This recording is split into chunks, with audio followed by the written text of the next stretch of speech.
എല്ലാവർക്കും യേശുവിൻ നാമത്തിൽ വന്ദനം. ഒരു പുതിയ ആഴ്ചയിലേക്ക് പ്രവേശിപ്പാൻ വീണ്ടും കർത്താവ് നമുക്കൊരവസരം തന്നു. ആയുസ്സിൻ്റെയും അനുഗ്രഹത്തിൻ്റെ എല്ലാം ഉറവിടമായ കർത്താവിനെ മുറുകെ പിടിച്ചുകൊണ്ട് ഈ ആഴ്ചയെ നമുക്ക് വിജയകരമാക്കി തീർക്കാം. ഏത് കാര്യത്തിൻ്റെയും തുടക്കം അല്പം കഠിനമായി തോന്നും എന്ന് കരുതി നാം അതിനെ വിട്ടുകളയരുത്. ആ സാഹചര്യത്തിൽ തോറ്റുകൊടുക്കരുത്. ഏത് കാര്യത്തിൻ്റെ തുടക്കം കഠിനമായി തോന്നും, എന്നാൽ അതൊരു കഠിനമല്ല. എന്തുകൊണ്ടാണ് പലരും പല കാര്യത്തിൽ നിന്ന് പിന്മാറുന്നത്? തുടക്കം കഠിനമായി തോന്നും.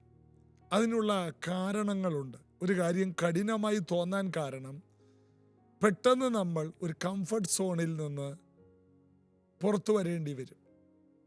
അല്ലെങ്കിൽ നമ്മുടെ കംഫർട്ട് സോണിനെ നാം തകർക്കേണ്ടി വരും. നാം സ്വസ്ഥമായിട്ടിരിക്കുന്ന ഏതോ ഒരു സുരക്ഷിതത്വമായിരുന്ന പലതിൽ നിന്നും പുറത്തു വരുന്ന സമയമാണ് ചില തുടക്കങ്ങൾ.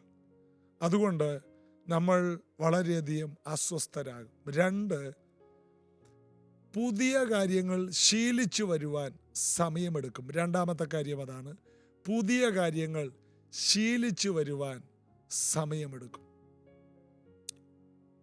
പുതിയ കാര്യങ്ങൾ നമുക്ക് പരിചയപ്പെടണമെങ്കിൽ അതിന് കുറച്ച് സമയം ആവശ്യമാണ്. അതുകൊണ്ട് കംഫർട്ട് സോണിൽ നിന്ന് പുറത്തു വന്നാലും പുതിയ കാര്യങ്ങളെ നാം പരിശീലിക്കണം. അടുത്തത്, മൂന്നാമത്തെ കാര്യം, തുടക്കങ്ങളെ മറ്റുള്ളവർ, കൂടെയുള്ളവർ എതിർക്കും. അവരതിനെ വിമർശിക്കും. അവരതിനെക്കുറിച്ച് അസാധ്യമെന്ന് പറയും.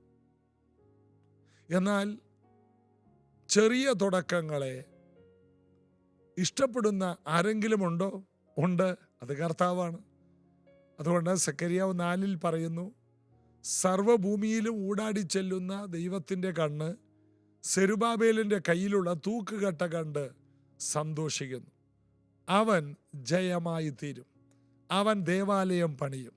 അവൻ കൃപ എന്ന ആർപ്പോടെ ആണിക്കല്ല് കയറ്റും എന്നിങ്ങനെ ഉള്ള വാക്യങ്ങൾ നമുക്കവിടെ കാണാം. അതിൻ്റെ അർത്ഥം ദൈവത്തിന് ഉറപ്പാണ്. ആൽഫയും ഒമേഗയുമായ കർത്താവിനെ അറിയാം. നമ്മളൊന്ന് ആരംഭിച്ചു കൊടുത്താൽ മതി, അതിൻ്റെ പൂർത്തീകരണത്തിലേക്ക് കൊണ്ടുവരാൻ കർത്താവ് കൂടെയുണ്ട്. കർത്താവ് പറഞ്ഞു, ഞാൻ നിങ്ങളെ ഒരു നാൾ കൈവിടില്ല. അതുകൊണ്ട് ചെറിയ ആരംഭങ്ങളെ നിങ്ങൾ പേടിക്കരുത്. വലിയ ബിസിനസ്സാണോ, ചെറിയൊരാരംഭം കുറിക്കുക. വലിയൊരു മിനിസ്ട്രിയാണോ, ചെറിയൊരാരംഭം കുറിക്കുക. കുടുംബജീവിതം പോലെ ഒരു വലിയ ഒരു ജീവിതമാണ്, അതിനൊരു ചെറിയ തുടക്കം നമ്മൾ കുറിക്കാറുണ്ട്.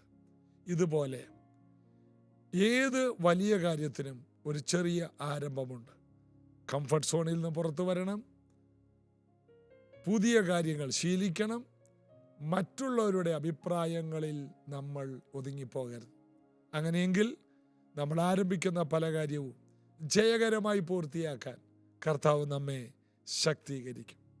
നമുക്ക് റോമാലേഖനത്തിലേക്ക് 10-ാം അധ്യായത്തിലേക്ക് കടന്നു വരാം. അതിൻ്റെ 16-ാമത്തെ വാക്യം, എങ്കിലും എല്ലാവരും സുവിശേഷം അനുസരിച്ചിട്ടില്ല. 15 മുതൽ വായിക്കുമ്പോൾ, ആരും അയക്കാതെ എങ്ങനെ പ്രസംഗിക്കും? നന്മ സുവിശേഷിക്കുന്നവരുടെ കാൽ എത്ര മനോഹരം. അപ്പോൾ വചനം കേട്ട് വിശ്വസിക്കണമെങ്കിൽ ദൈവത്താൽ അയക്കപ്പെട്ട, സഭയാൽ അയക്കപ്പെട്ട വ്യക്തികൾ പോയി സുവിശേഷം പ്രസംഗിക്കുമ്പോൾ മാത്രമേ കേൾക്കുന്ന സുവിശേഷം അത് രക്ഷയായി തീരും. ക്രിസ്തുവിനെ ഇറക്കാൻ ആരും സ്വർഗത്തിലും പോണ്ട, ക്രിസ്തുവിനെ പാതാളത്തിൽ നിന്ന് കയറ്റാൻ ആരും പാതാളത്തിലോട്ടും പോണ്ട. അത് നമ്മുടെ ഹൃദയത്തിലും വായിലുമുണ്ട്. അതുകൊണ്ട് നമ്മൾ പോയി ഇത് പറയുമ്പോൾ ഒത്തിരി പേരുടെ ഹൃദയത്തിലും വായിലും ഈ സുവിശേഷം നിറയുകയും അവർ രക്ഷിക്കപ്പെടുകയും ചെയ്യും. ഇതാണ് നമ്മൾ പഠിച്ചുകൊണ്ടിരിക്കുന്നത്. 16-ാം വാക്യത്തിലെങ്കിലും എല്ലാവരും സുവിശേഷം അനുസരിച്ചിട്ടില്ല. അപ്പോൾ സുവിശേഷം കേട്ടാൽ പോരാ, സുവിശേഷത്തിന് അനുസരണമുണ്ട്. അതുകൊണ്ടാണ് നമ്മൾ ബൈബിളിൽ ലേഖനത്തിൽ വായിക്കുന്നു, വിശ്വാസത്തിന് അനുസരണം വരുത്തേണ്ടതിന് ഞങ്ങൾ കൃപയും അപ്പോസ്തോലത്വവും പ്രാപിച്ചു. കൃപയും അപ്പോസ്തോലത്വവും പ്രാപിച്ചവർ സുവിശേഷം അറിയിക്കുമ്പോഴാണ് സുവിശേഷത്തിന് അല്ലെങ്കിൽ വിശ്വാസത്തിന് അനുസരണം വരികയുള്ളൂ. അതുകൊണ്ട് എല്ലാവരും പോയി സുവിശേഷം അറിയിച്ചാൽ സുവിശേഷത്തിൻ്റെ ശക്തി വ്യാപരിക്കില്ല. യേശു പറഞ്ഞു, നിങ്ങൾ ഉയരത്തിലെ ശക്തി ലഭിച്ചിട്ട് ഭൂമിയുടെ അറ്റത്തോളം പോയി സാക്ഷിയാകണം. അപ്പോൾ കേൾക്കുന്നവരുടെ മേൽ കൃപ വ്യാപരിക്കും. ഈ സുവിശേഷം അറിയിക്കുന്നവർ കൃപയും അപ്പോസ്തോലത്വവും പ്രാപിക്കണം. കൃപ പ്രാപിക്കണം, അപ്പോസ്തോലത്വം. ഒരു സ്ഥലത്ത് ചെന്നാൽ ചിലത് സ്ഥാപിക്കണമെങ്കിൽ, സഭകൾ സ്ഥാപിക്കണമെങ്കിൽ, ജനങ്ങൾ വിടുവിക്കപ്പെടണമെങ്കിൽ, ജനം ആത്മാവിൽ നിറയണമെങ്കിൽ, ജനങ്ങൾ അത്ഭുതങ്ങളാൽ നിറയണമെങ്കിൽ പോകുന്നവരുടെ മേൽ ദൈവകൃപ വേണം. അതുകൊണ്ട് ഇതൊരു ജോലിയായി ചെയ്യുന്നവർക്ക് ഇത് സുവിശേഷം ഒരു പരാജയമാകും. എന്നാൽ ഇതൊരു വലിയ മിനിസ്ട്രിയായി ദൈവത്തിൽ നിന്ന് പ്രാപിച്ച് ചെയ്യുന്നവർക്ക് ഇതൊരു ആനന്ദവും ആഘോഷവുമായി മാറും. അപ്പോൾ കർത്താവിൻ്റെ വേല നാം ആസ്വദിച്ച് ചെയ്യേണ്ടതാണ്. അത് കർത്താവിൽ നിന്ന് പ്രാപിച്ചവർക്ക് മാത്രമേ കർത്താവിൻ്റെ വേല ആസ്വദിക്കുവാനും അതിൽ തുടരുവാനും കഴിയും.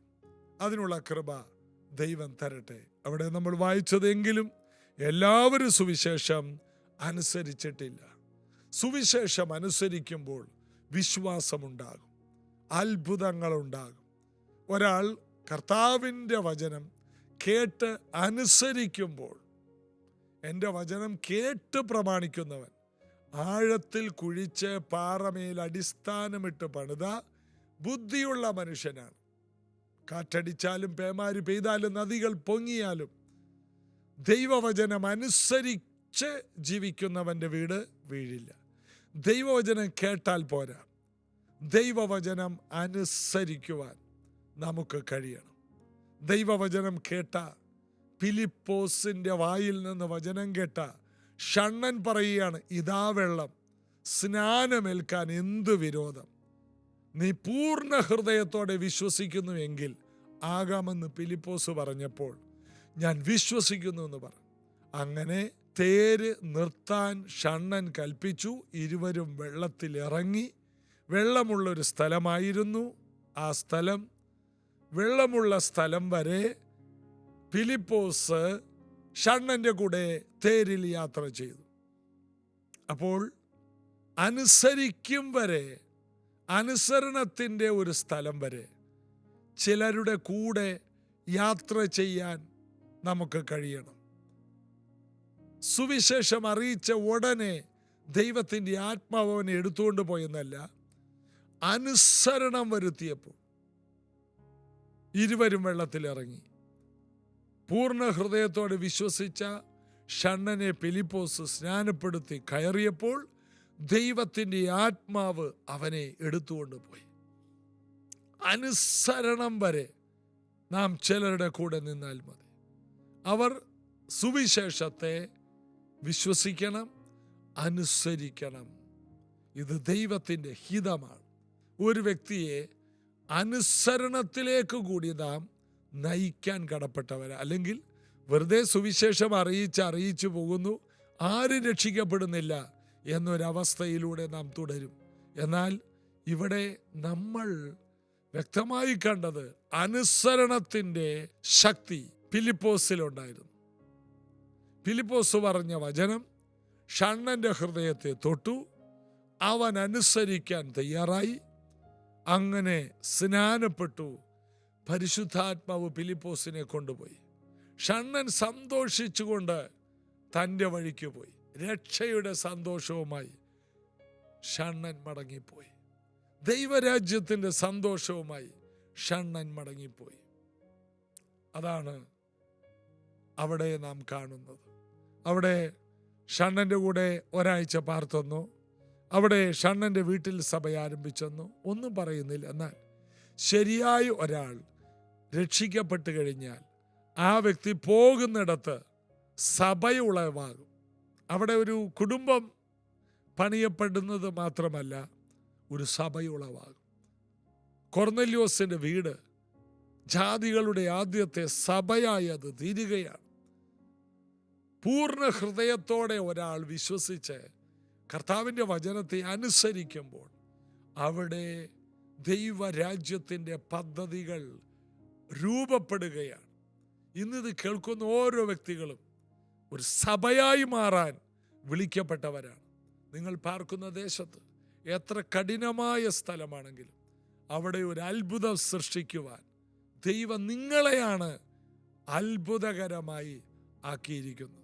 ഈ സത്യം നിങ്ങളും ഞാനും അറിയേണ്ടത് അത്യാവശ്യമാണ്. കർത്താവിൽ ആശ്രയിക്കാം, ദൈവ പദ്ധതിയിലേക്ക് നമ്മെ കൊടുക്കാം. അവിടെ വായിച്ച വാക്യം, എങ്കിലും എല്ലാവരും സുവിശേഷം അനുസരിച്ചില്ല. അനുസരിപ്പിക്കാനുള്ള ഒരഭിഷേകം, അനുസരിക്കാത്തവരെ വിശ്വാസത്തിന് അനുസരണം വരുത്തുവാൻ കഴിയുമായ നിലയിൽ ഒരു ദൈവപ്രവർത്തിക്ക് വേണ്ടി പ്രാർത്ഥിക്കുകയും അത് പ്രാപിക്കുകയും ചെയ്ത വ്യക്തി എവിടെ ചെന്നാലും അവിടെ ഒരു ദൈവപ്രവൃത്തി ഉണ്ടാകും. യോങ്കിച്ചോ എന്ന ദൈവദാസൻ, അദ്ദേഹം വലിയൊരു ആവശ്യത്തിൻ്റെ നടുവിലായിരുന്നു. എന്നാൽ അദ്ദേഹം ഒരു വ്യക്തിയുടെ സഹായം ആഗ്രഹിച്ചിരുന്നു. അത് ആ രാജ്യത്തിൻ്റെ പ്രസിഡന്റിൻ്റെയാണ്.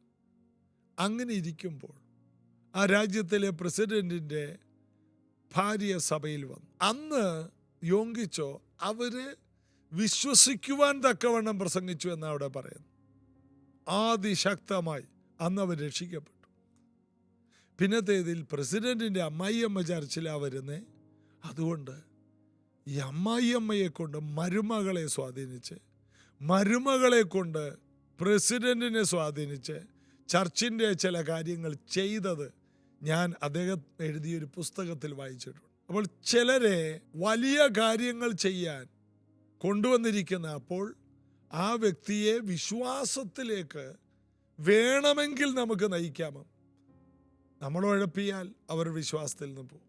നമ്മൾ ആത്മാർത്ഥമായി ശുശ്രൂഷിച്ചാൽ അവർ വിശ്വാസത്തിൽ വേരുറക്കും. ഒരു വ്യക്തിയെ മനഃപൂർവമായി നമ്മൾ ശുശ്രൂഷിക്കുമ്പോൾ, ആത്മാർത്ഥമായി ശുശ്രൂഷിക്കുമ്പോൾ ആ വ്യക്തി പിന്മാറിപ്പോകാതെ രക്ഷയിൽ നിലനിൽക്കാനും രക്ഷിക്കപ്പെടാനും സാഹചര്യങ്ങൾ എളുപ്പമാകുമെന്നാണ് ഇതിൽ നിന്നെല്ലാം നമ്മൾ പഠിക്കുന്നത്. കർത്താവ് അങ്ങനെ ഒരു കൃപ നമുക്ക് തരട്ടെ. പ്രാർത്ഥിക്കാം. യേശുവിൻ്റെ നാമത്തിൽ ഇത് കേട്ട ഓരോ വ്യക്തികൾക്കും മറ്റുള്ളവരെ വിശ്വാസത്തിലേക്ക് കൊണ്ടുവരാനുള്ള, വിശ്വാസത്തിന് അനുസരണം വരുത്താനുള്ള, വിശ്വാസത്തിൽ പലരെ ഉറപ്പിക്കാനുള്ള ഒരഭിഷേകം കേൾക്കുന്നവരുടെ മേലുണ്ടാകണം. ഈ പുതിയ ആഴ്ച അങ്ങത് പകരണം യേശുവിൻ നാമത്തിൽ. ആമേൻ. അതൊരു വലിയ തീരുമാനമാണ്. മറ്റുള്ളവരെ വിശ്വാസത്തിലേക്ക് നയിക്കുവാൻ ആത്മാർത്ഥമായി നാം ശുശ്രൂഷിക്കണം. അതിനുള്ള കൃപ ദൈവം തരട്ടെ. നാളെ ഇതേ സമയത്ത് കാണാം. God bless you. നീ മാത്രം ആരാധ്യനേ, നീ മാത്രം സ്തുതിക്കുകയോഗ്യൻ, നീ മാത്രം ആരാധ്യനേ, നീ മാത്രം സ്തുതിക്കുകയോഗ്യൻ. നിന്റെ സിംഹാസനം എൻ സ്തുതിയാകയാ, ഞാനങ്ങേ സ്തുതിച്ചിടുന്നു. നിന്റെ സിംഹാസനം എൻ സ്തുതിയാകയാ, ഞാനങ്ങേ സ്തുതിച്ചിടുന്നു. ദൂതന്മാരുടെ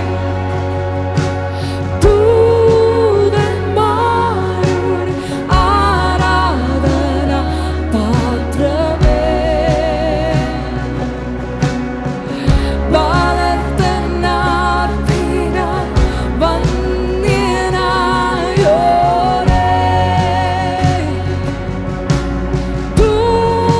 ദൂതന്മാരുടെ ആരാധന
യോഗ്യനേ ആരാധ്യനേ നീ യോഗ്യനേ എന്നേശു. ക്രൂശിനെ നോക്കി ഒന്ന് പാടിയട്ടെ. യോഗ്യനേ ആരാധ്യനേ നീ യോഗ്യനേ